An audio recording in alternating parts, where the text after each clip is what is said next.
Vamos ter mais uma palavra de oração. Pai Santo, no precioso nome do Teu Filho Jesus, nós nos apresentamos diante do Senhor, pedindo, Senhor, que o Senhor fale conosco por meio da Tua palavra, pela intervenção poderosa do Teu Santo Espírito. Nós nos colocamos inteiramente nas Tuas mãos, Senhor. Queremos que o Senhor fale conosco. O Senhor fale através da Tua palavra, Senhor. Que nós possamos sair daqui diferentes. Possamos ser transformados por meio da Tua palavra. Possamos ser edificados por ela, Senhor.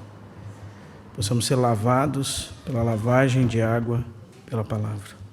Que o Senhor nos apresente a Ti mesmo, Senhor, como uma igreja gloriosa, sem máculas, nem ruga, nem coisa semelhante, porém santa e sem defeito. Senhor, nós oramos, Tu és o noivo, nós somos a Tua noiva. E sabemos que temos sido edificados por Ti, conforme a Tua promessa.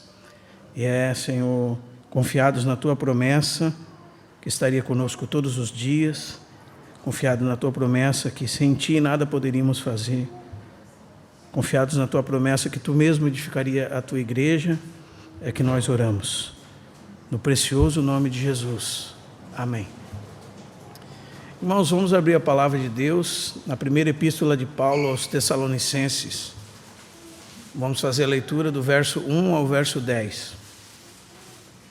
Primeira aos Tessalonicenses, capítulo 3, verso 1 ao verso 10.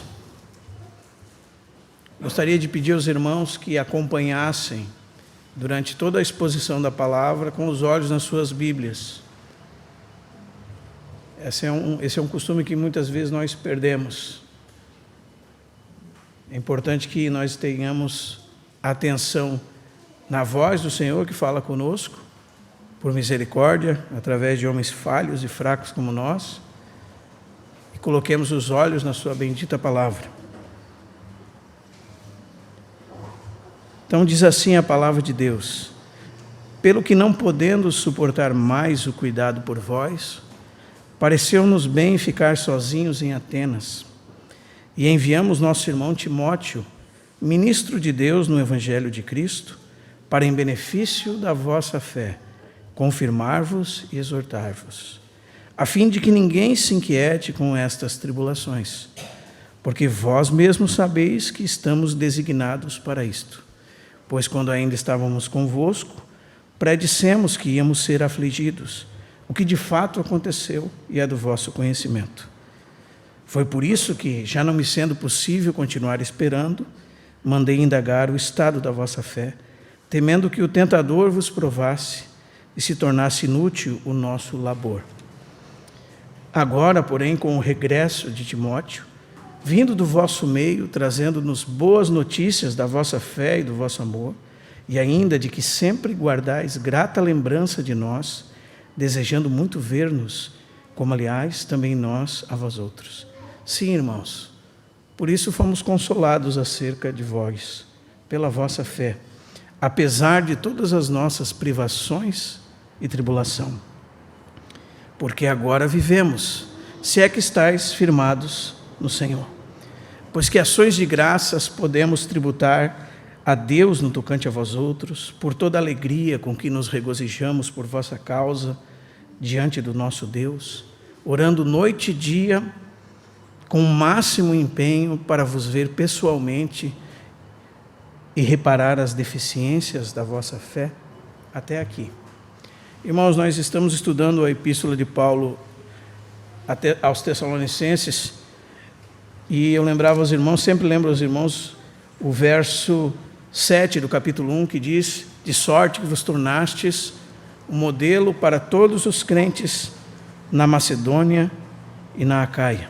Então nós estamos estudando essa epístola para encontrarmos princípios que no Senhor Jesus Cristo nos tornem imitadores dele, e assim possamos ser um modelo de uma assembleia bíblica espiritual, um modelo a ser imitado.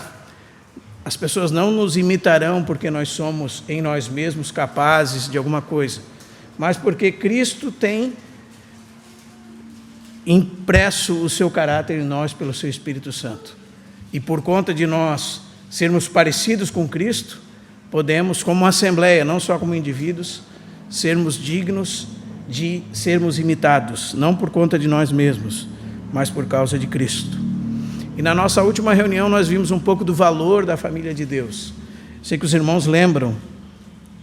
Vemos o capítulo 2, verso 17, até o capítulo 2, verso 20. E lá nós vimos como era precioso para o apóstolo Paulo a igreja. O apóstolo Paulo disse que a igreja era a sua esperança, que a igreja era a sua coroa, que a igreja era a sua alegria, que a igreja era a sua glória, na presença de Cristo na sua vinda.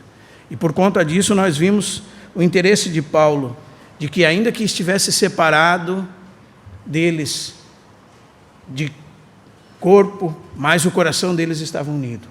E nós vimos vários passos que demonstram como, quando verdadeiramente amamos os filhos de Deus, e eles são valorosos para nós. Então nós buscamos diligentemente encontrar com eles.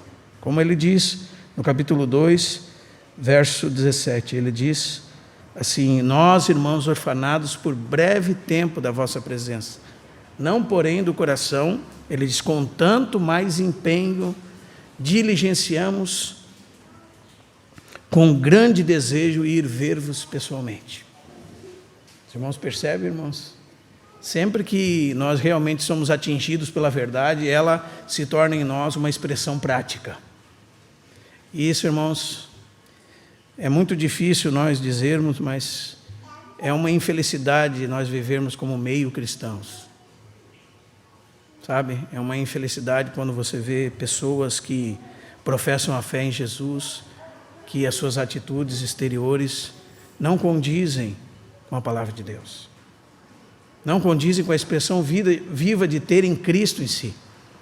É incompatível, irmão, se eu e você, tendo a fé de Cristo Jesus, continuamos mentindo, enganando, tendo palavras de baixo calão nas nossas bocas, tendo astúcia de mentirosos, de enganadores, de trambiqueiros, sabe?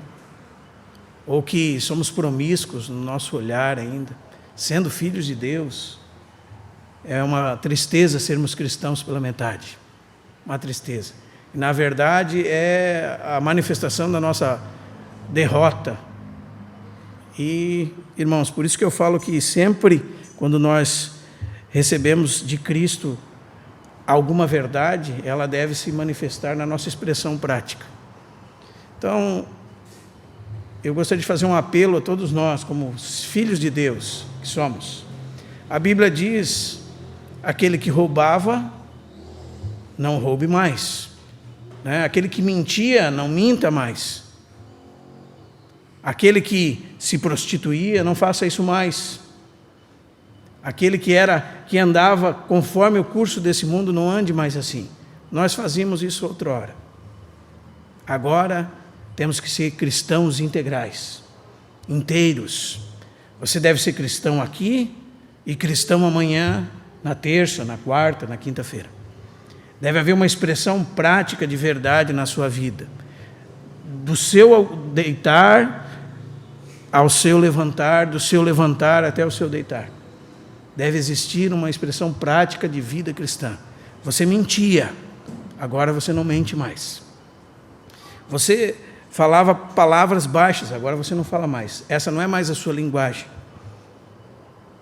Você enganava os outros, seja o que você fizesse, você viveu assim em outro tempo. Os irmãos entendem, irmãos? É isso que eu sempre digo aos irmãos, e eu penso que nós devemos nos atentar para isso. Já não podemos andar como andamos em outro tempo. Não é mais para nós, irmãos. O Senhor nos ajude nisso. Não é mais para nós. Não é mais para nós. Amanhã, pense sobre isso. Quando você, seguindo como você tem seguido até agora, manter-se como um ímpio. Porque você não pode ter nome de cristão e manter-se como ímpio. Isso é uma vergonha para o Evangelho. O nome de Deus é blasfemado, não há frutos de novo nascimento. Nós somos como uma raça de víbora, muitas vezes. Nós somos como os fariseus. Nós queremos fazer todos os rituais religiosos. Nós queremos fazer tudo o que nos dizem para fazer no que concerne a como nós vamos nos relacionar com Deus. Mas nas expressões mais simples e práticas das nossas vidas, temos vivido como se Deus não existisse. Como ateus na nossa maneira de viver. Irmãos, se você colocar um cobertor sobre a sua cabeça para fazer alguma coisa errada, você não vai se esconder de Deus. Às vezes nós lidamos com Deus como se nós fôssemos crianças. E eu fico pensando como uma criança é inocente.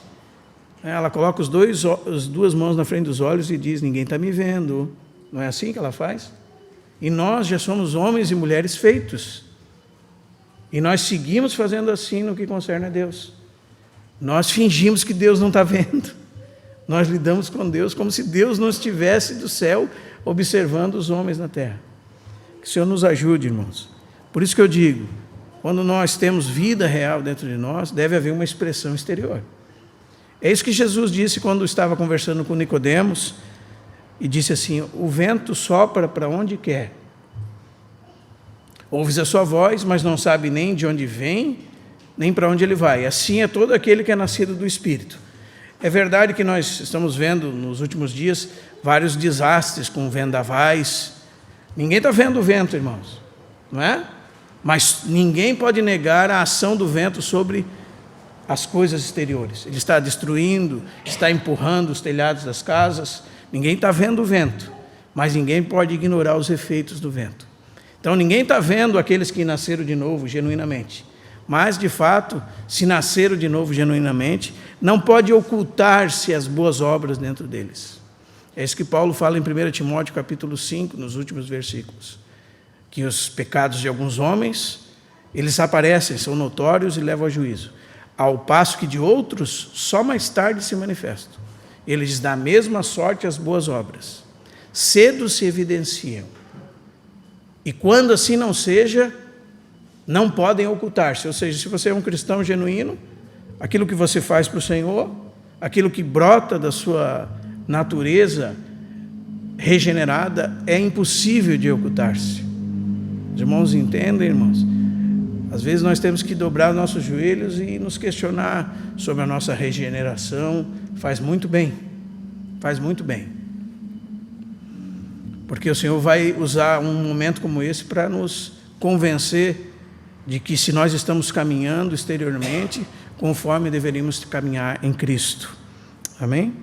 Então, por isso que, se Paulo tem os irmãos como esperança, alegria, coroa, glória, a expressão exterior disso vai ser que ele vai ficar desejoso de vê-los face a face. Ele vai ficar como um órfão quando separado deles. Amém, irmãos?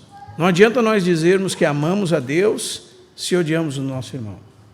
Nós temos da parte de Deus esse mandamento, que aquele que ama a Deus, ame também a seu irmão. Então essa expressão é natural. Nós amarmos a família de Deus é natural.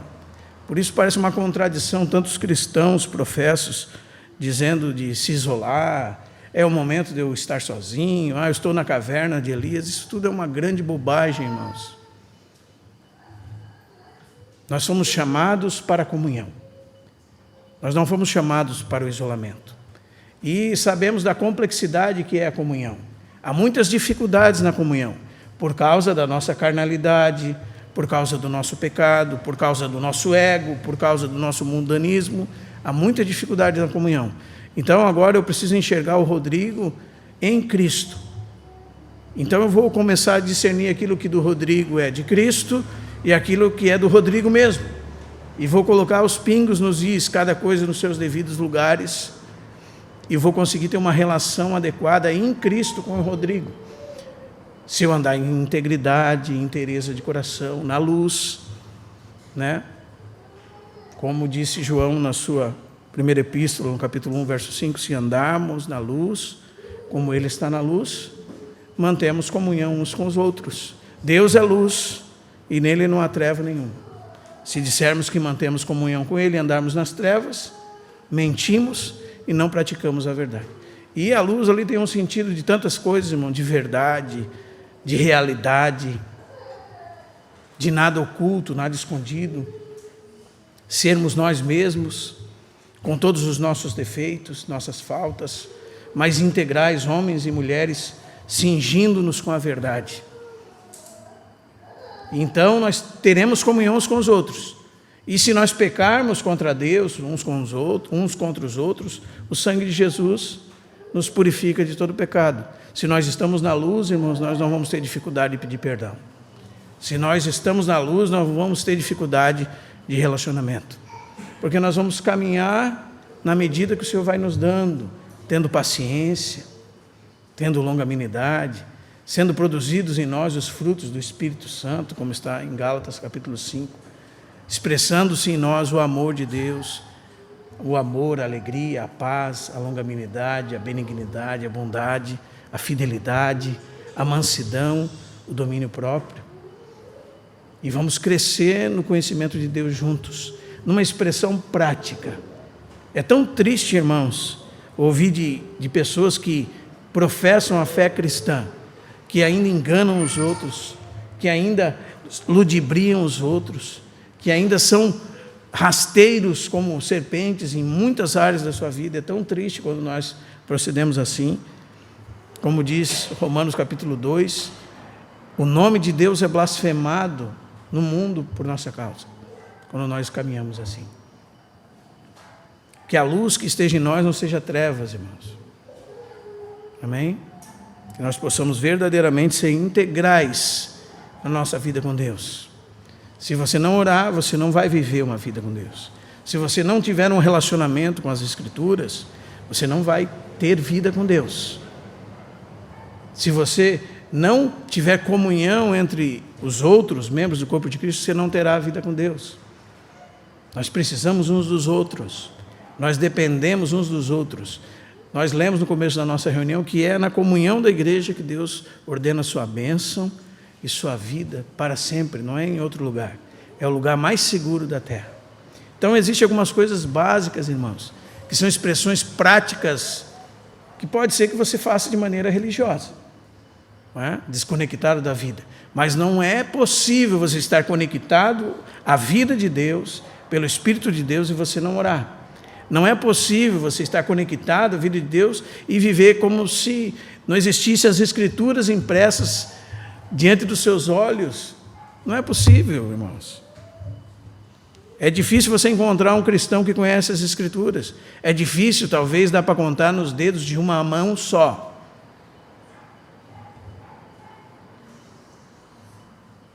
Cristãos que realmente se dedicam a estudar a palavra de Deus, que estão envolvidos com Deus.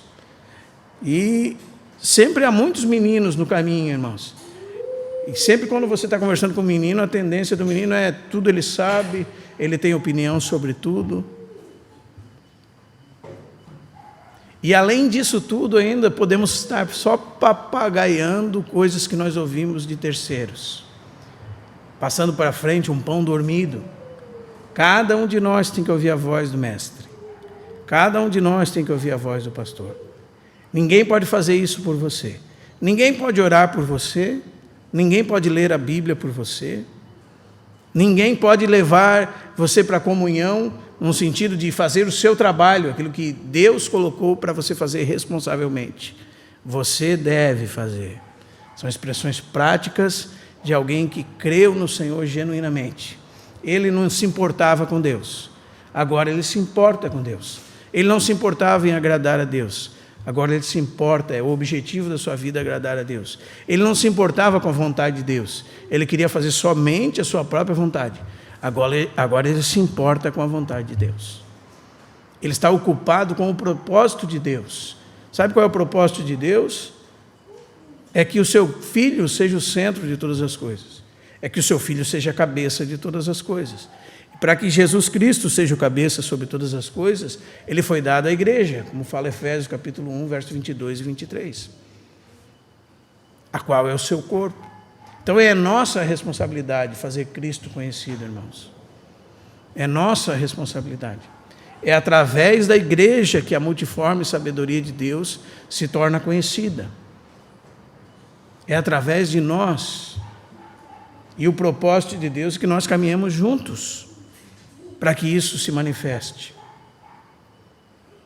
Por isso nós devemos estar envolvidos com o que Deus está envolvido. E era esse o sentimento que permeava o coração do apóstolo Paulo. E eu fico pensando, irmãos, como me envergonho diante de um pensamento como esse, porque a maioria das partes da nossa semana, nós estamos preocupados com alguma coisa que nós vamos resolver, com um problema que surgiu na nossa vida, ou como nós vamos ser bem-sucedidos, como nós vamos pagar nossas contas, como nós vamos dar segurança para a nossa família. E pouco nós nos ocupamos com o propósito de Deus. Nós estamos pensando nas nossas próprias coisas. A maioria do tempo do nosso dia é envolvido com isso. Isso é vergonhoso, irmãos. Isso é vergonhoso. Para todo cristão é vergonhoso. Nós estamos na situação daqueles homens que voltaram da Babilônia para Jerusalém, como diz o livro do profeta Ageu. Vocês estão edificando casas apaineladas para vocês mesmos, enquanto a minha casa permanece em ruínas. E o Senhor diz para eles, assim diz o Senhor, considerai o vosso passado. E a ideia do próximo verso é que Deus colocou uma insatisfação naqueles homens que nada nesse mundo pode suprir, que nada nesse mundo pode preencher. Tende semeado muito, mas recolhido pouco. Comeis, mas não chega para fartar-vos. Bebeis, mas não dá para saciar-vos. Quem é que já bebeu e não se saciou, irmãos? É impossível. Se você tomar 1 litro, 2 litros, 3 de água, você fica de barriga bem cheia, vai dizer, estou saciado. Que tipo de linguagem o profeta Ageu está usando? O Senhor está usando por boca de Ageu. Há uma insatisfação no povo de Deus quando ele não está cumprindo os propósitos de Deus, não importa o que ele esteja fazendo nessa casa, nessa terra.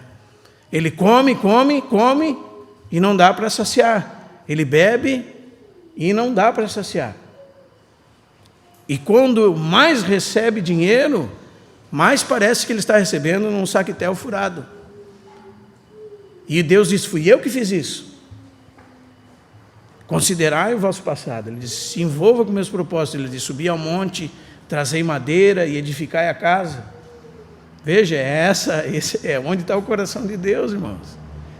Dela me agradarei e serei glorificado.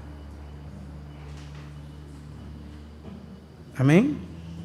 Que o Senhor nos ajude, irmãos. E veja como isso tem tudo a ver com o nosso texto.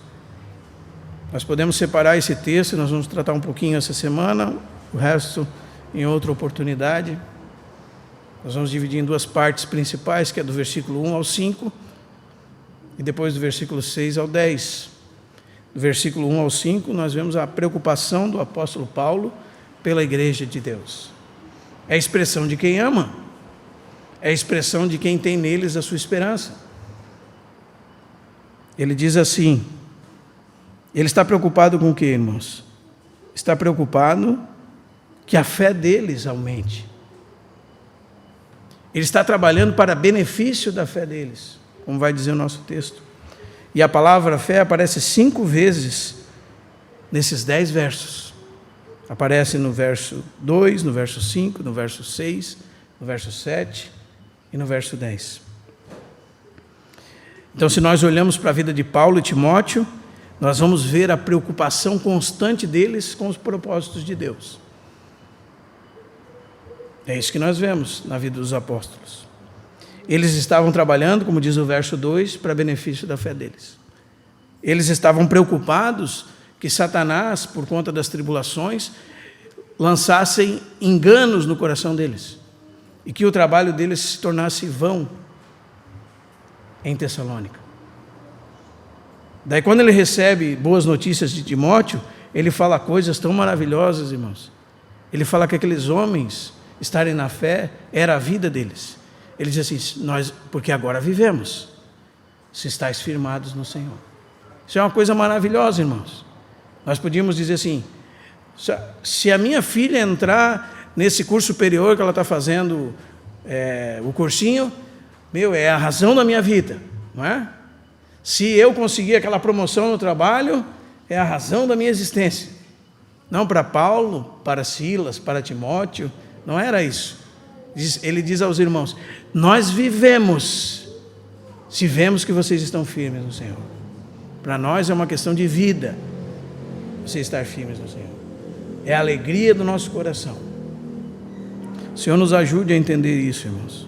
Então, o que nós temos feito para benefício da fé dos nossos irmãos? O que nós temos trabalhado em prol desse propósito? Qual é a medida de nossa preocupação com esse tema? A edificação da casa de Deus. Qual é a medida que nós estamos envolvidos nisso? Porque quando nós estamos genuinamente envolvidos nisso, até mesmo as tribulações não se tornam tão pesadas. E nós aprendemos a olhar para elas e a lidar com elas do jeito certo. E essa era a preocupação do apóstolo Paulo com os Tessalonicenses, que por conta das aflições e tribulações eles fossem enganados por Satanás e fossem abalados na sua fé. Mas se eles tivessem os olhos fitos em Cristo, se eles estivessem cuidando dos propósitos de Deus, então eles fariam diferença entre as coisas desse mundo e as coisas lá do alto. Eles estariam com os olhos em Cristo, estariam com os pensamentos em Cristo, e todas as coisas estariam no seu devido lugar na sua vida. As coisas que têm valor, como são as coisas celestiais, e as coisas que têm muito pouco valor, como são as coisas terrenas. Nós estamos hoje, por exemplo, domingo, que dia é hoje, irmãos? 15 de outubro, ouvindo a palavra de Deus. Estas coisas têm valor eterno. Mas provavelmente, se você tem alguma coisa para resolver amanhã, é só o que passa na sua cabeça, voluntária ou involuntariamente. Isso é uma prova que nós estamos trocando as coisas que têm valor eterno por as coisas que não têm valor nenhum. Nem mesmo a nossa vida, em comparação a isso, tem algum valor. Como Pedro disse na sua primeira epístola, capítulo 2, aliás, capítulo 1, versos finais. Ele diz que toda a carne é como a erva, e a sua glória é como a flor da erva. Seca-se a erva, cai a sua flor, mas a palavra do Senhor permanece eternamente. E foi por essa palavra que nós fomos regenerados, por essa palavra de semente incorruptível. E depois ele entra no capítulo 2 dizendo: por isso, portanto, vocês não podem mais viver como andavam antes, deixando toda malícia, engano, acúmulo de maldade. Desejai aquilo que é importante, ardentemente, o genuíno leite espiritual, para que por ele vá crescendo para a salvação. Ele disse: se é que experimentastes que o Senhor é bondoso. Se você experimentou que o Senhor é bondoso, automaticamente dentro do seu interior surgiu uma fome e sede por Deus, pela palavra de Deus. E os valores eternos subiram, irmãos, na nossa tabela de valores. Os irmãos entendem, irmãos? As coisas, foi isso que aconteceu com o apóstolo Paulo. Foi isso que aconteceu com o apóstolo Paulo. Nós lemos em Filipenses capítulo 3, que ele era judeu, que ele era da tribo de Benjamim, que ele era fariseu, que ele era tão zeloso que o seu zelo fazia ele perseguir a igreja de Deus. Ele tinha um pedigree alto, ele falava hebraico, ele falava grego, ele falava latim, ele era um cidadão romano. Ele foi criado aos pés de Gamaliel. Desde a sua infância ele avantajava-se em comparação com os outros da idade dele. E ele diz que tudo isso ele considerou como refúgio, como um excremento de animal, para ganhar a Cristo. Quando nós batemos no nosso carro, nós temos que falar a verdade sobre ele. É como se fosse, deveria ser, excremento de animal, em comparação com ganhar a Cristo. E qualquer coisa que nós temos nesse mundo, de igual modo. Até mesmo, irmãos, a nossa própria vida nessa terra. Porque a nossa própria vida nessa terra é 50, 60, 70 anos. Os que passam de 70 é enfado e canseira. Nós precisamos aprender a contar os nossos dias nessa terra, para nós termos um coração sábio. O coração sábio é aquele coração que olha as circunstâncias, olha o valor das coisas e coloca tudo no seu devido lugar. O tempo remido para Deus, porque o tempo precisa ser ofertado para Deus como propósito de vida. Esse é o coração sábio. Nós não podemos dizer que estamos com a cabeça cheia de conhecimento e andamos como tolos na nossa vida prática. E é isso que muitas vezes acontece conosco, irmãos. Estamos caminhando como tolos nesse mundo, como ateus na nossa vida prática, andando como se Deus não existisse, não ocupados com os propósitos de Deus. Quando nós nos ocupamos com os propósitos de Deus, acontece o que aconteceu com Paulo e Timóteo. Veja o que Paulo diz no verso 1 do capítulo 3. Por isso, em outras traduções, por isso, pelo quê? Porque os irmãos eram a sua esperança, porque os irmãos eram o seu tesouro, porque os irmãos eram a sua coroa, porque os irmãos eram a sua alegria. Por isso, ele diz, não podendo suportar mais o cuidado por vós, pareceu-nos bem ficar sozinhos em Atenas. Eu já ouvi falar de sofrimento insuportável, eu já ouvi falar de circunstâncias que se tornam tão pressionadoras que são insuportáveis, mas para Paulo, ficar longe dos irmãos era algo insuportável.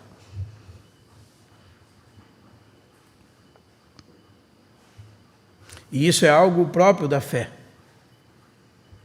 É um cuidado, uma preocupação que nos leva a nos mover em direção a termos atitude. Veja, irmãos, a ideia de pareceu-nos bem ficar sozinhos em Atenas. Ficar sozinhos traz a ideia de abandonados. Mesmo que fique só eu em Atenas, é melhor que Timóteo, quem eu amo, meu filho, a quem vai viajar mais de 500 quilômetros para chegar em Tessalônica e vai ficar longe de mim por muito tempo, e eu não vou ter notícias dele, porque eu não tenho WhatsApp, nem celular, nem e-mail, nem telefone, mas parece bem que ele vá por conta dos irmãos, para cuidar dos irmãos. E ainda que nós fiquemos abandonados, é mais importante que ele vá. Os irmãos percebem, irmãos, como o cuidado mútuo deve haver para que haja benefício da fé? Isso é abrir mão, irmãos. É entregar sua vida para que os outros tenham benefício. Ele gostaria que Timóteo estivesse com ele, mas era melhor que Timóteo fosse. Porque para a causa de Cristo, era melhor que Timóteo voltasse a Atenas, voltasse a Tessalônica. E ainda que ele ficasse sozinho.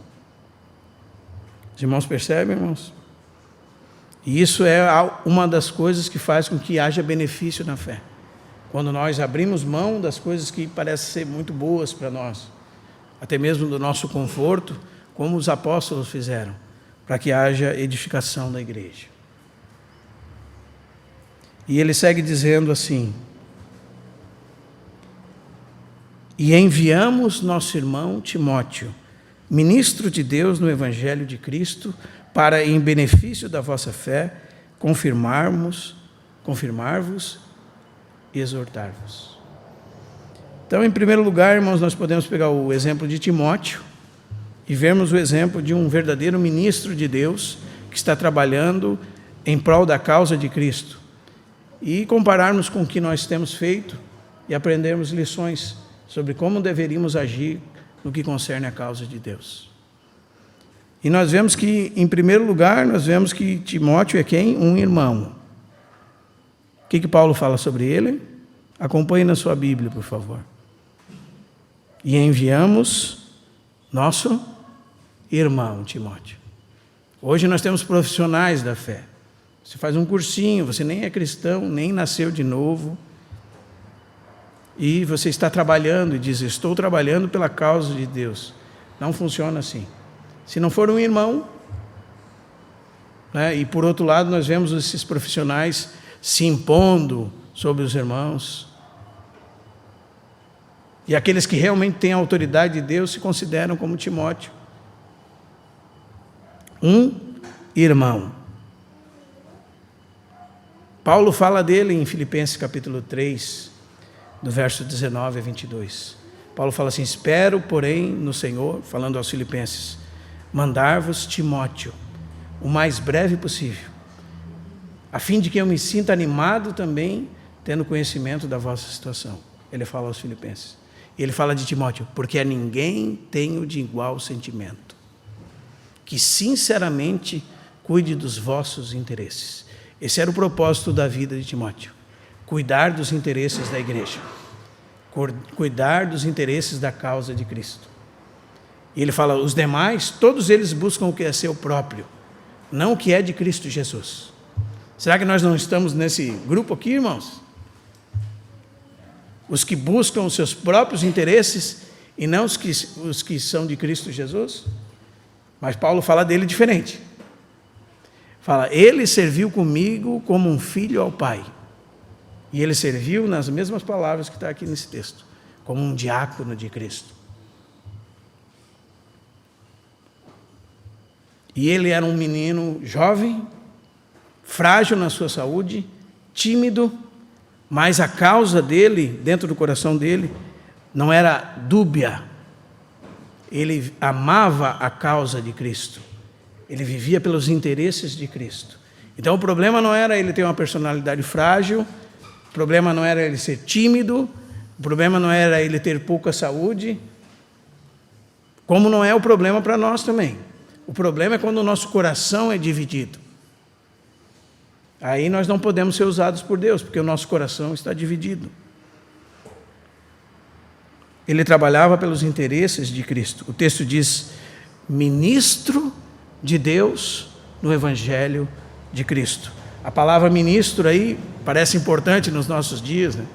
Temos ministros da Suprema Corte, os ministros do governo. A palavra aqui é garçom. Alguém que serve debaixo de comando. E isso deveria enquadrar todos os servos de Deus, que são diáconos de Deus, como aquele que não é o dono do alimento, não é o dono do prato, não é o dono da mesa, não é o dono das cadeiras, ele é contratado para servir as mesas e serve conforme a ordenação do seu mestre. E os de hoje que nós temos no mundo recebem salário. Nós, servos de Deus, nosso sustento vem do Senhor. E nós estamos a serviço de Deus. O que nós estamos sacerdotando? O que nós estamos servindo? Nós estamos servindo com a nossa vida, nós estamos servindo com o fruto, as obras das nossas mãos, nós estamos servindo quando estamos pregando o Evangelho, nós estamos servindo quando nós estamos ministrando Cristo às pessoas, sem interesses. Esses eram Paulo, Silas e Timóteo. É só os irmãos lerem o começo do capítulo 2, por exemplo, o verso 3 diz, pois a nossa exortação, Paulo, Silas e Timóteo, não procede de engano, nem de impureza, nem se baseia em dolo. Ele fala, pelo contrário, visto que fomos aprovados por Deus a tal ponto de nos confiar a Ele o Evangelho, assim falamos. Não estamos presos a ninguém, não buscamos agradar a homens, ele fala, e sim a Deus que prova o nosso coração. E ele continua dizendo, a verdade é que não andamos usando linguagem de bajulação, não somos movidos por intuitos gananciosos, Deus disso é testemunho. E abrimos mão até dos nossos direitos, ele diz, embora pudéssemos, como enviados de Cristo, exigir de vós a nossa manutenção. E ele fala, todavia nos tornamos carinhosos entre vós, como uma mãe, uma ama que acaricia os próprios filhos, como um pai que trabalha para benefício dos outros. Esses são os ministros de Deus no Evangelho de Cristo. Esses são aqueles que trabalham para benefício do corpo de Cristo. Esses são aqueles que os frutos do seu trabalho produzem algo para Deus. Esses são aqueles que estão depositando tesouros, onde a traça e a ferrugem não consomem, nem os ladrões escavam, nem roubam. Eles estão trabalhando pelos interesses de Cristo. Irmãos, nós estamos trabalhando pelos interesses de Cristo. Nós estamos ocupando o nosso tempo pelos interesses de Cristo.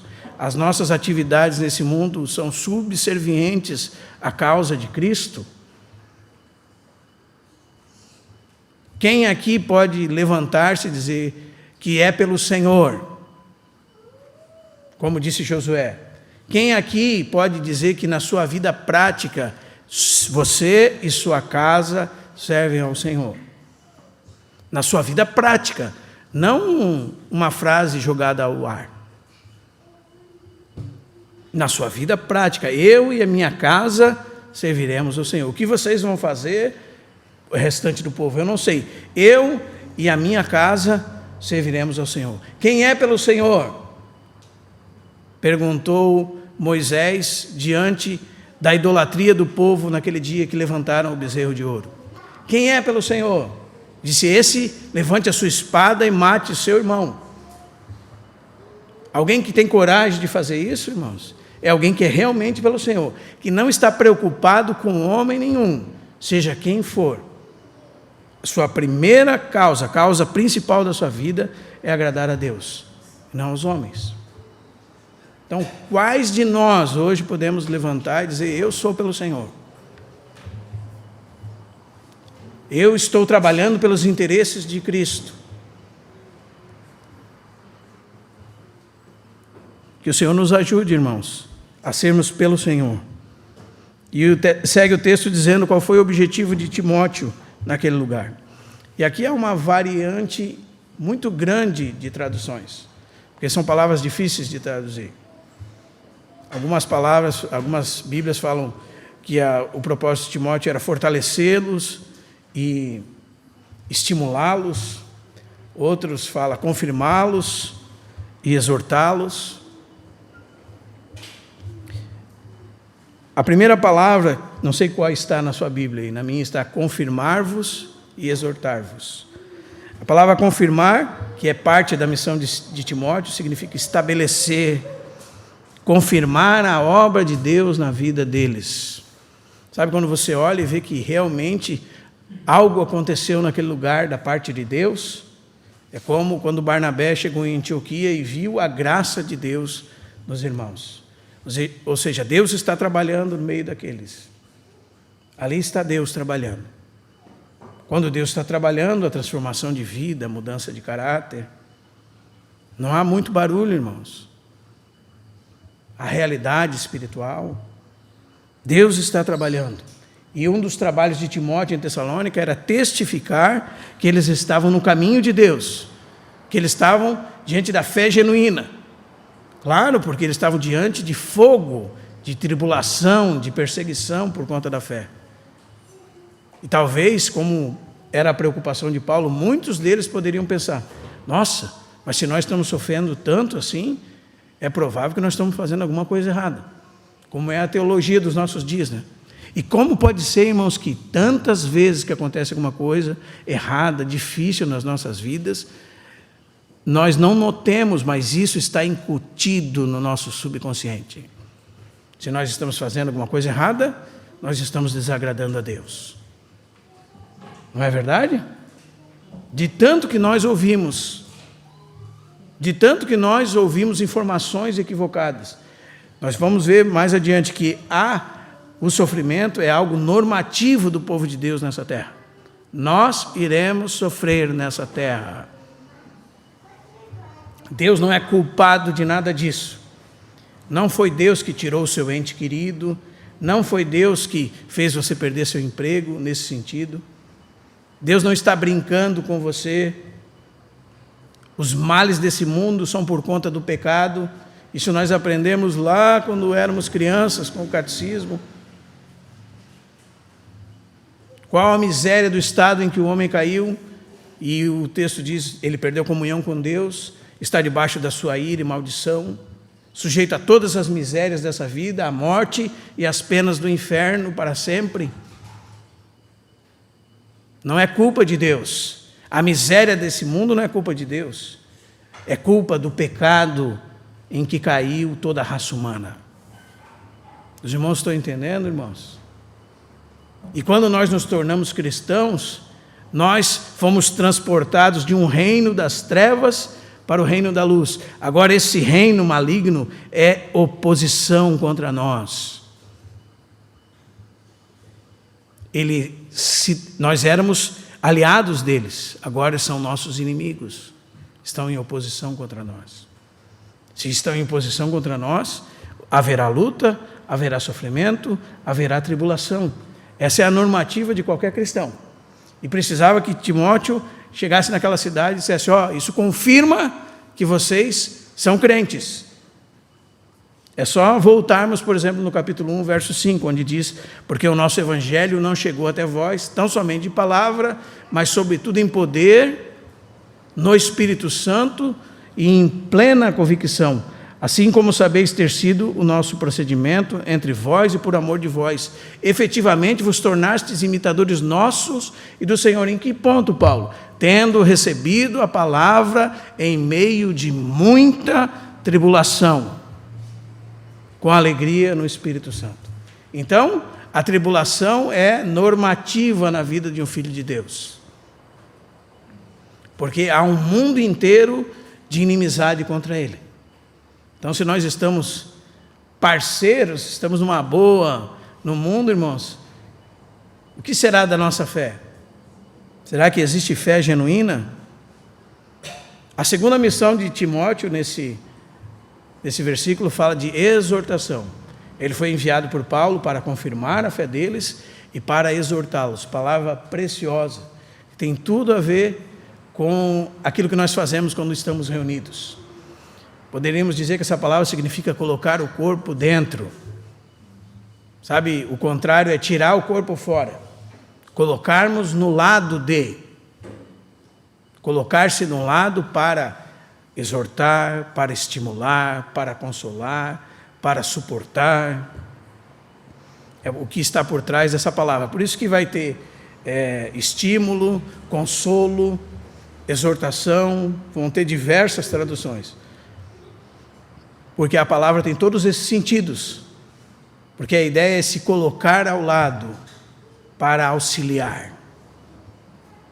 Aliás, essa é a palavra da mesma raiz que vem aquele título do Espírito Santo, Paracletos.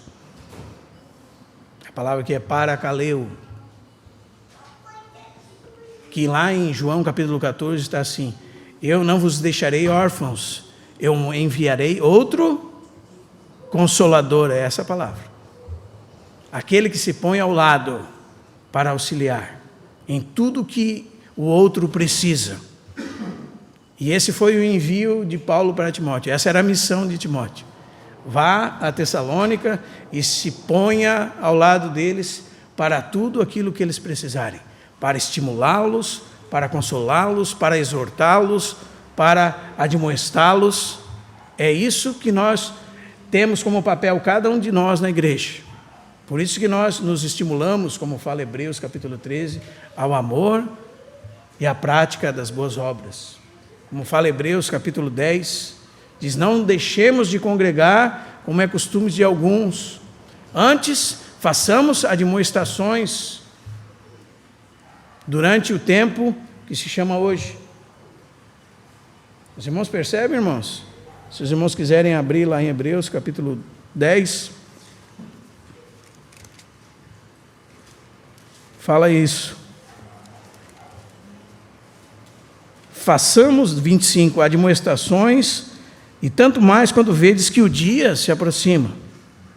Depois no verso do capítulo 13, verso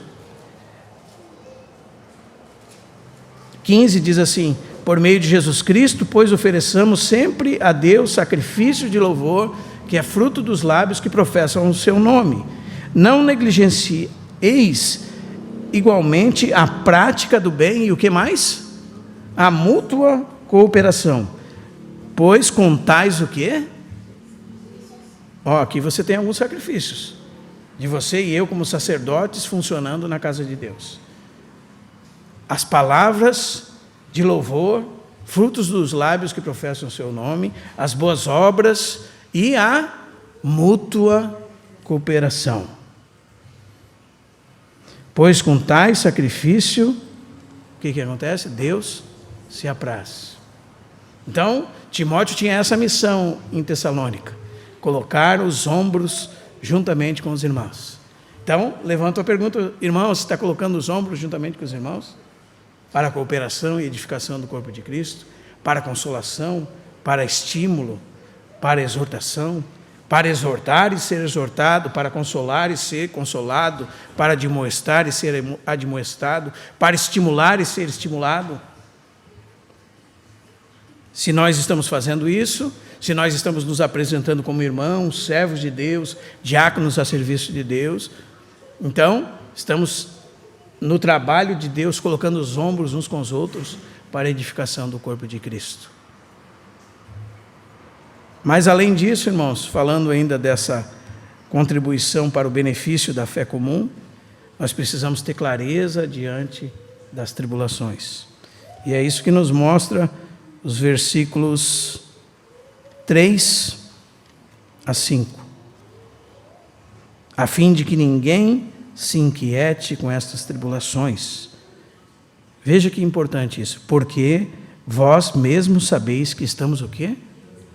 Designados para isso.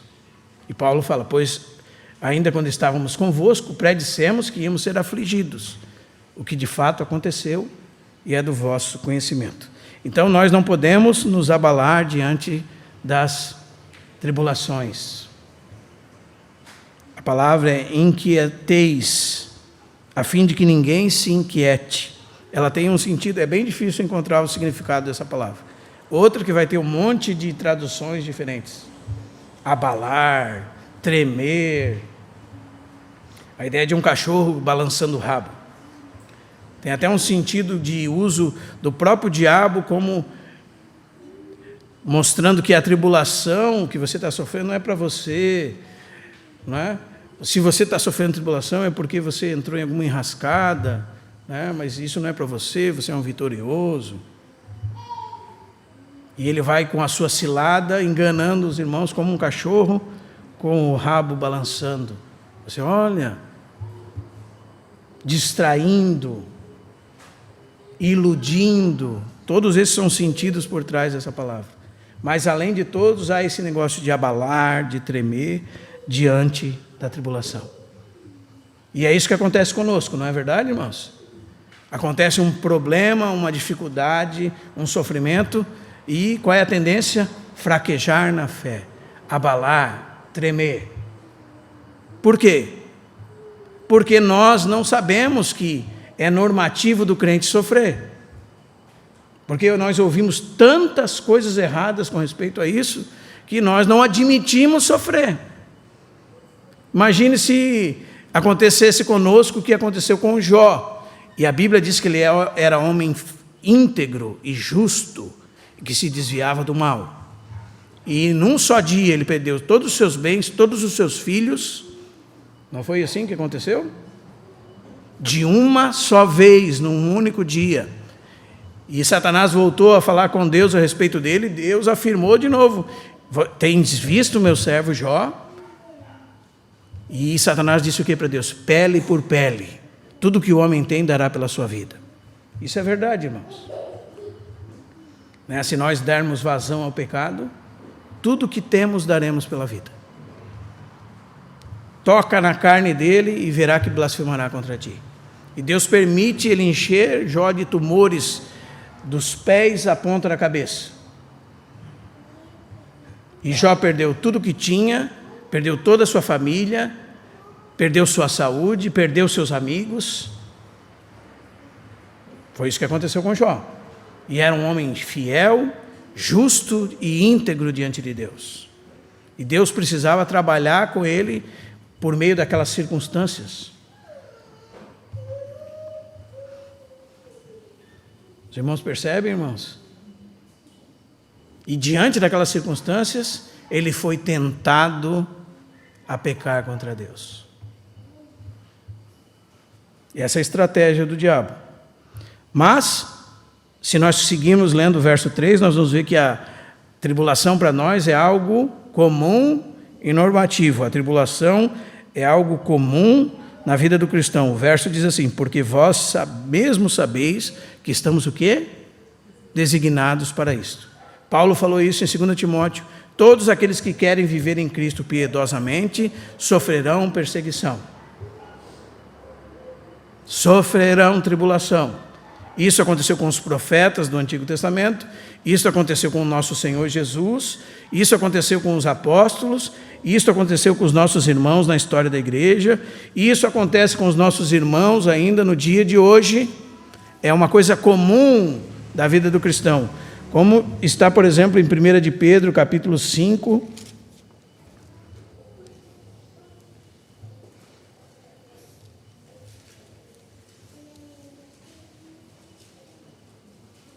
verso 9. Aliás, verso 8 diz: sede sóbrios e vigilantes, o diabo, vosso adversário, anda ao vosso derredor como um leão que ruge procurando alguém para devorar. Resistir firmes na fé. Veja, segue o verso dizendo: certos de que os sofrimentos iguais aos vossos estão se cumprindo na vossa irmandade espalhada pelo mundo. Os irmãos percebem, irmãos?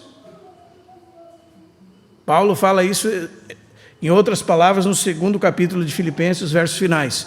Vocês não receberam graça somente para crer em Cristo, receberam graça também para padecer por Ele. Então, as questões de tribulação, angústia, sofrimento, são normativas da vida do cristão. E o que o cristão deve fazer diante disso? A Bíblia diz no capítulo 4 de 1 de Pedro, verso 1, ora, falando de Cristo, tendo Cristo sofrido na carne, ou seja, o seu Senhor sofreu, irmão? Sim ou não? Ele teve tribulação nesse mundo? Sim ou não? Os homens eram opositores a ele nesse mundo? Sim ou não? Ele teve algum momento de sossego nessa terra? Ele era um homem de dores que sabia o que era padecer. Então o Senhor sofreu. Não é verdade?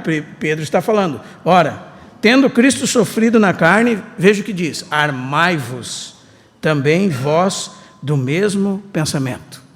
Então, aqui está falando assim, coloque isso na sua cabeça.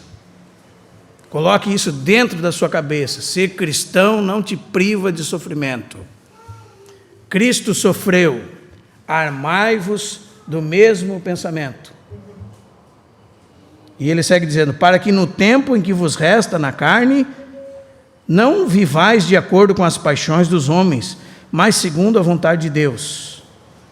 Sabe, irmãos, e veja como é que segue o texto dizendo: porque basta o tempo decorrido para ter executado a vontade dos gentios.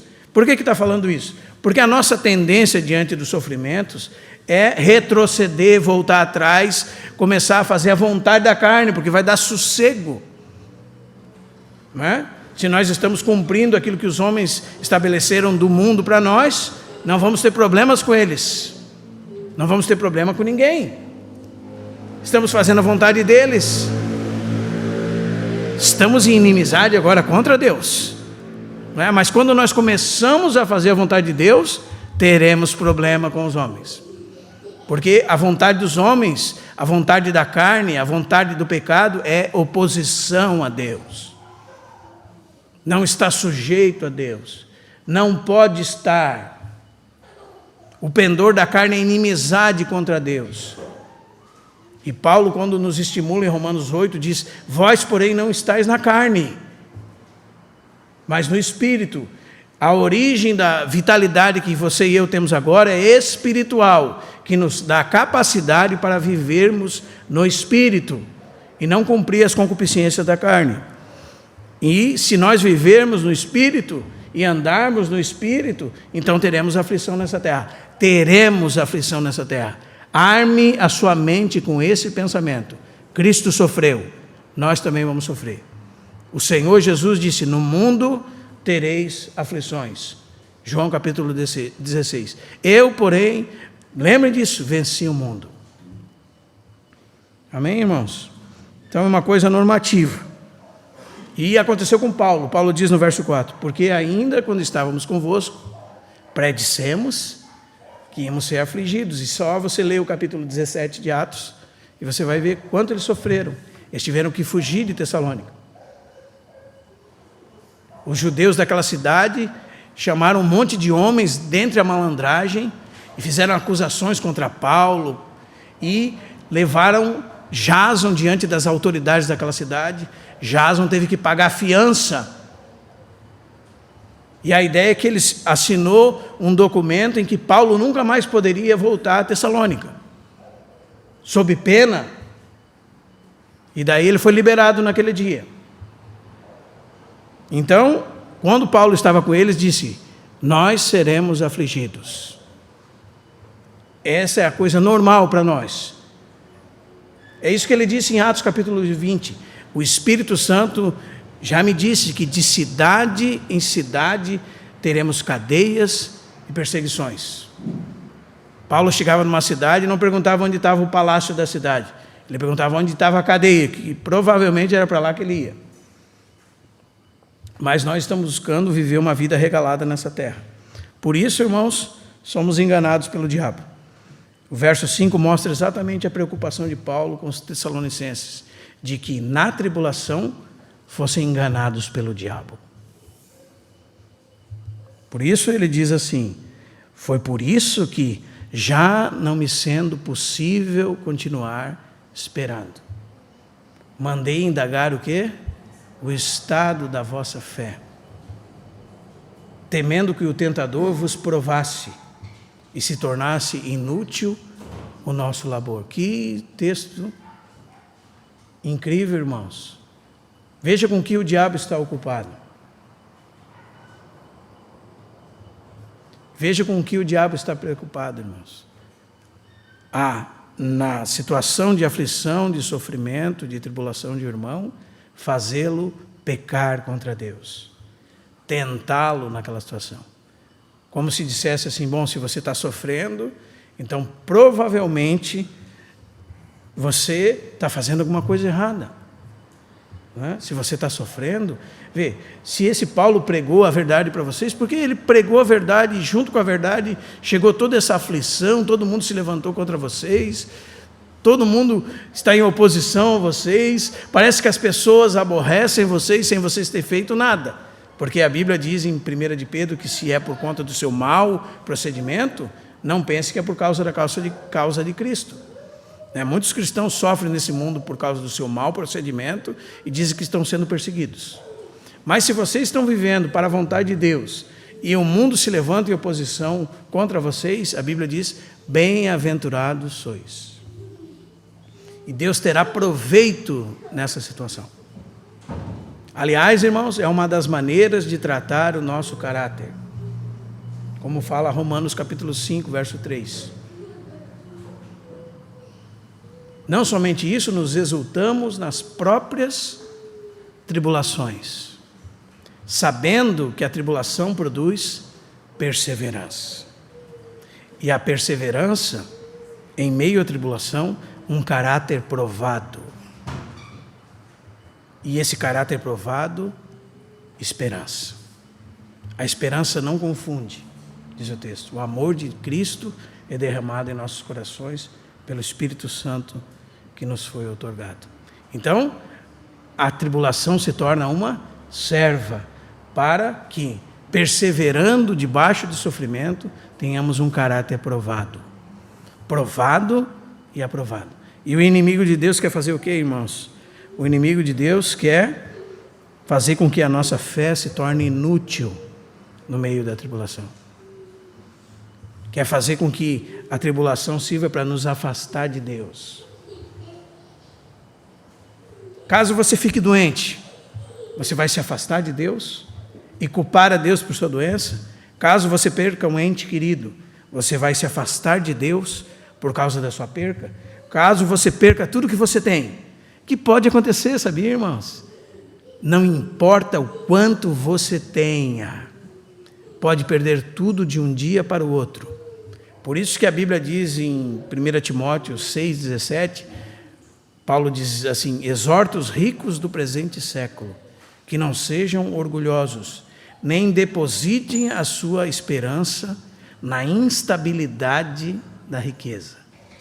É assim que a Bíblia fala dos bens materiais, coisas passageiras e instáveis, que podem sumir num piscar de olhos. Podem sumir, irmão, pode ser que, eu já aconteceu comigo, por exemplo. Eu tinha um estúdio que tinha uns 500 mil em equipamento dentro, e estourou uma adutora da Águas de Joinville e destruiu em menos de meia hora tudo. É possível ou não é possível? É possível. Aconteceu com uma casa no Costa e Silva, que era numa rua de paralelepípedo, e quando estourou aquela adutora, chovia paralelepípedo em cima de uma casa. Podia ser a mais forte que fosse, irmãos. A água jogava o paralelepípedo uns 25 metros de altura e caía em cima da casa. Talvez, e eu não estou falando que é o caso dessa pessoa, mas se fôssemos nós que pensássemos, olha que abrigo seguro que eu tenho, né? Que casa bem construída, bem alinhada que eu tenho. Nada vai fazer com que eu perca essa casa. Já está paga, não devo nada dela, não é assim? E, de um dia para a noite, não é assim, irmãos? É assim ou não é assim, irmãos? É assim, irmãos. E quando isso acontecer conosco, aí nós precisamos lembrar. Precisamos lembrar que Deus não tem nada a ver com isso, nesse sentido que nós acusamos a Deus. Precisamos lembrar que os sofrimentos dessa vida são normativos para nós. Olha aqui, irmão. Por que Deus não te cura, irmão? Do seu problema oftalmológico, irmão? Da sua diabetes, irmão? Por que Deus não te cura, irmão? Por que você tem que usar óculos? Isso é sofrimento normativo da vida, irmão. Apesar, Deus pode curar? Pode curar. Mas são coisas comuns. São os resultados da morte por causa do pecado. Aqui está a ruga, sem cabelo, cabelo branco. Não tem nada a ver com Deus nesse sentido. São os sofrimentos oriundos do pecado. E mais, se nós, irmãos, somos servos de Deus, vamos sofrer perseguição. Vamos ter tribulação. E na tribulação, sabe o que o Satanás vai fazer, irmãos? Satanás vai armar ciladas para nos abalar, para abalar nossa fé, para fazer com que o trabalho daqueles que cooperam com Cristo se torne vão. Imagine, você investe na vida de alguém e a primeira tribulação e angústia, ele é enganado por Satanás e retrocede na fé, porque não pode suportar os sofrimentos em nenhuma medida, porque é como se feito de algodão. Esses são os homens que nós temos hoje no mundo, são homens de algodão, são homens que não têm honra, são homens que não são homens. Esses são os homens que nós temos no mundo hoje. É difícil você encontrar um homem que se levante pela causa de Cristo para que não agrade ninguém a não ser Cristo, não é? É difícil, irmãos.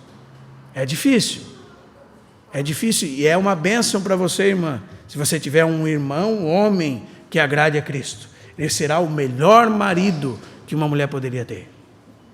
Agora, se ele agradar você, ele será o pior marido. Se ele agradar você a quem de Cristo, ele será o pior marido que você poderá ter. O pior marido. Porque ele trocou você, Deus por você. Então ele é um péssimo marido. Se você não casou ainda, não case com alguém que troca você por Cristo. Case com alguém que Cristo é mais importante do que você. Esse será um bom marido. Esse não será iludido. Esse terá os olhos abertos. Esse estará de joelhos no sofrimento. Esse vai estar perguntando por os porquês de Deus no sofrimento. Esse vai estar olhando para as circunstâncias e sabendo que os sofrimentos desse mundo são normais. Vai estar disposto pela causa de Cristo, trabalhando para Cristo. Então será um bom esposo, porque ele ama Cristo mais do que você. Filho, se teu pai ama Cristo mais que você, ele será um bom pai. Ele não permitirá que você viva uma vida de qualquer jeito. A sua casa terá ordem. Se o seu pai não é assim, estimule o seu pai a ser. Né? Quando você observar que ele está fazendo a sua vontade e desagradando o Senhor, pense bem se isso será bom para você. E você, pai, pense bem se isso será bom para você. Os sofrimentos dessa vida eles devem ser entendidos à luz da palavra de Deus. E nós devemos nos posicionar por Deus. Nós devemos nos posicionar por Deus, irmãos homens. Por Deus. Seremos bons pais, bons esposos, quando nos posicionarmos por Deus. Estamos fazendo mal para a nossa família, nos posicionando em favor deles contra Deus. Mal. Pode ser que você está dando toda a riqueza do mundo e você está fazendo mal. A primeira palavra que Deus falou, audivelmente de cima daquela montanha, qual foi, irmãos? Qual foi, irmãos? Não. Essa foi a palavra. Não, não, não, não, não, várias vezes. Aí o pai só fala não para mim, A primeira palavra que Deus falou em cima daquele monte, audivelmente, foi não. Não terás outro Deus diante de mim. Não farás imagem de escultura. Não furtarás.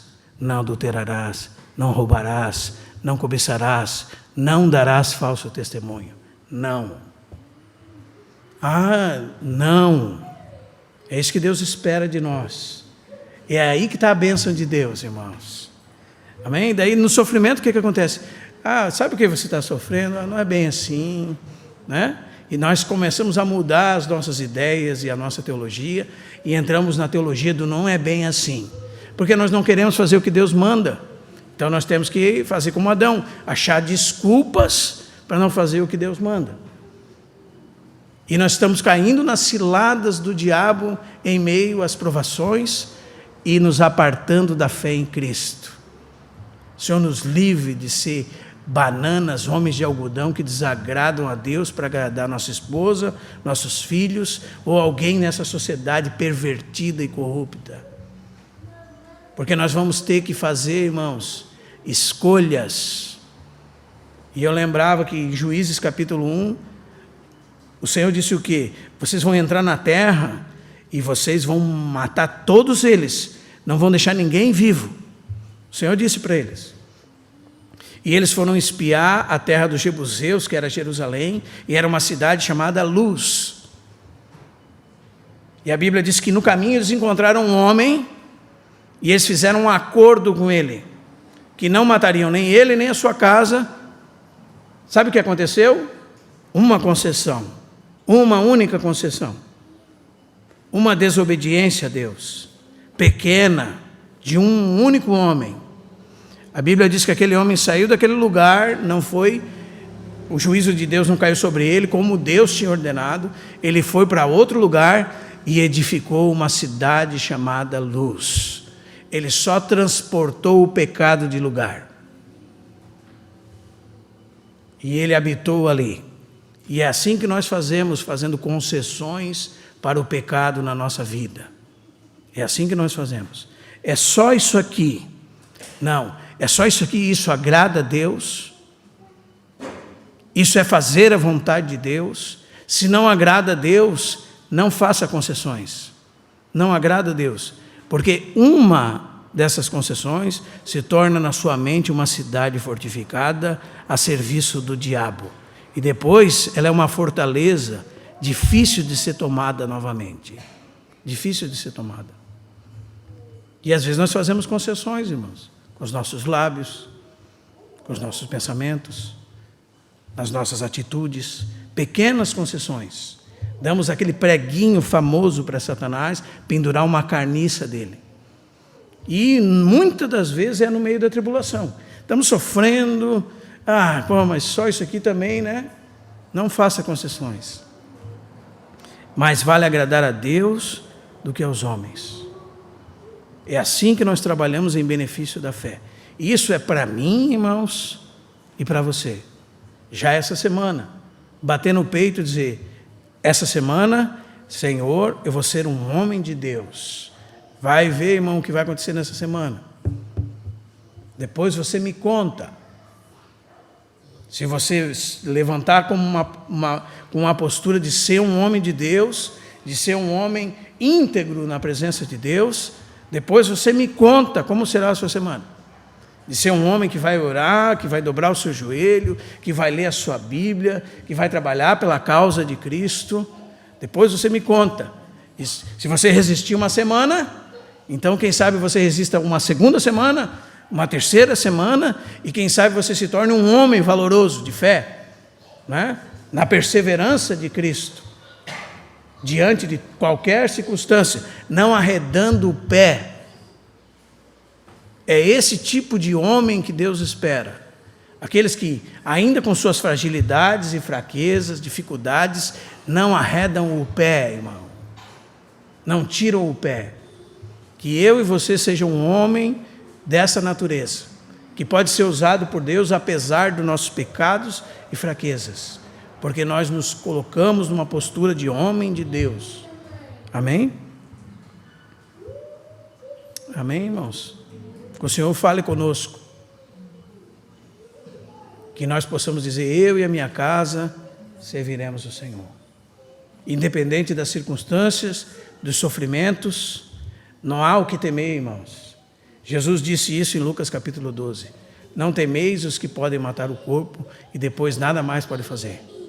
Temei antes aquele que pode matar o corpo e colocar a alma no inferno. Jesus disse: a esse sim deveis temer. Então você e eu não devemos temer mais ninguém, a não ser Deus. É a esse que nós devemos temer.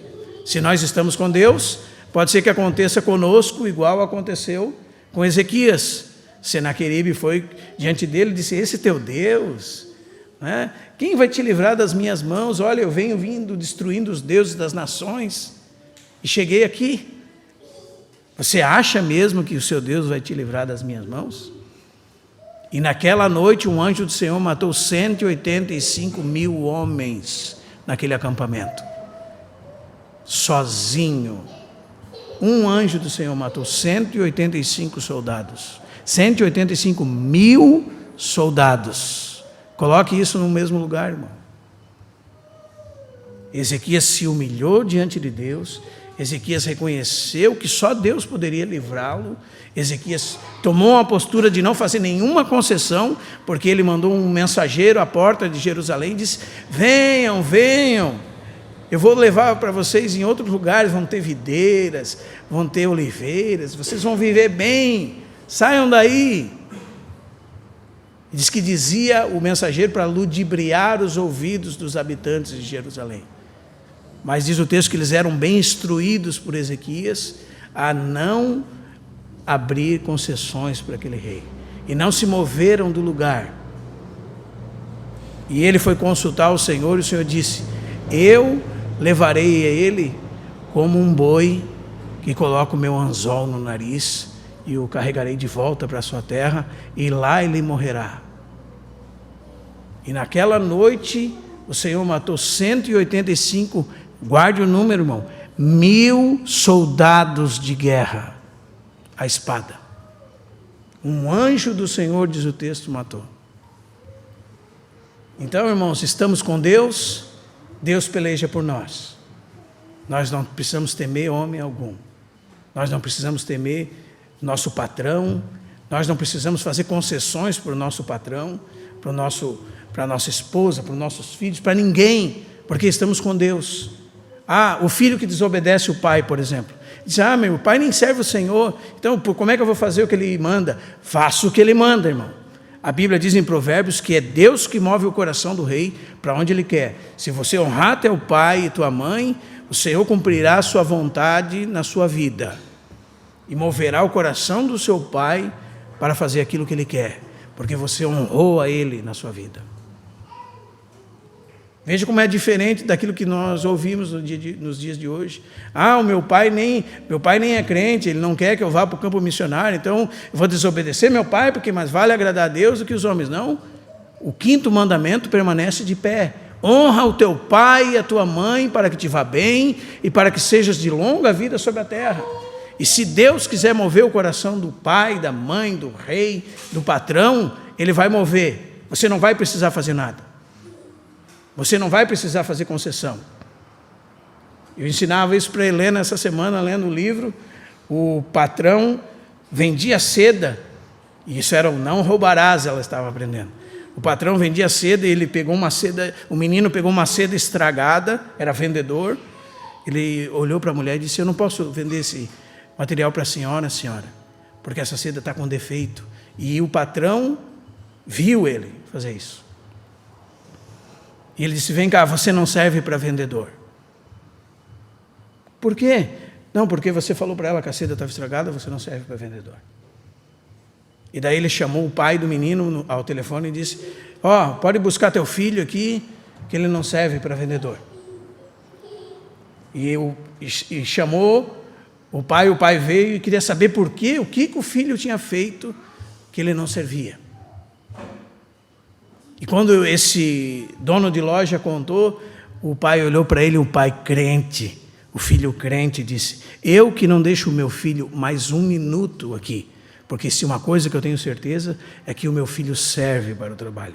Você que não serve para o trabalho, porque você é um ladrão, um enganador. E levou o filho embora. E o Senhor honrou aquele menino. Por quê? Porque não fez concessões para manter o seu emprego. Não fez concessões. Ele não mentiu, ele não enganou, ele não roubou para manter o seu emprego. E Deus se agradou dele. Os irmãos percebem, irmãos? Como isso é sério, irmãos? O Senhor nos ajude, irmãos, a sermos crentes no meio de uma sociedade pervertida e corrupta, a brilharmos a luz de Deus, ainda que nós vamos sofrer tribulação e perseguição por conta disso. Amém? Vamos nos colocar de pé, vamos orar, irmãos. Que a palavra do Senhor fale conosco. Na nossa próxima exposição, nós falamos então do verso 6 ao verso 10. Uma coisa que estava bem firme no meu coração desde que: não seja cristão pela metade, irmão. O Senhor tenha misericórdia de nós, irmão. Não seja um homem de algodão, irmão. Não seja, irmão. O Senhor está esperando de nós homens de honra, homens que não fazem concessões por aquilo que é errado, que não mente, que não engana, que não rouba, que tem realmente firmeza de coração. Senhor, eu nem sei como, porque eu sou um mentiroso, eu sou um idólatra, eu sou um avarento, eu nem sei como, Senhor, fazer isso, mas eu sei que com a Tua ajuda eu consigo. Então eu vou fazer, eu vou me posicionar pelo Senhor, e quando vier a tentação, irmão, a aprovação da parte do diabo, faça isso, se posicione para o Senhor, ainda que você tenha perda, para que você agrade a Deus e não os homens. Amém? Pai, damos graças a Ti, Senhor, pela Tua palavra. Senhor, obrigado, porque a Tua palavra é lâmpada para os nossos pés e luz para o nosso caminho. O Senhor já nos mostrou o que espera de nós, e é simples, Senhor, ainda que para nós seja complexo por causa do nosso pecado, mas é simples, Senhor, ter uma postura pelo Senhor, e é isso que o Senhor espera de nós, Senhor. Sabemos que a Tua bênção está nisso, a verdadeira bênção, Senhor, está em não aquele que mentia, não minta mais, aquele que roubava, não roube mais, aquele que enganava, não engane mais, aquele que fazia concessões em pequenas coisas para agradar os homens, não faz mais. Sabemos que nisso está o Teu desejo, Senhor, quando abrimos a boca e dizemos: eu e a minha casa serviremos ao Senhor. Sabemos que isso custa um preço, Senhor, e sabemos que não somos capazes, temos a tendência para nos livrar, Senhor, dos problemas em fazermos esses tipos de concessões. Livra-nos do mal, Senhor. Sabemos que a bênção está contigo, Senhor, e o Senhor abençoa aquele que o Senhor deseja, Senhor, nessa terra. E sabemos que viver para o Senhor acarretará em sofrimentos nessa vida, Senhor.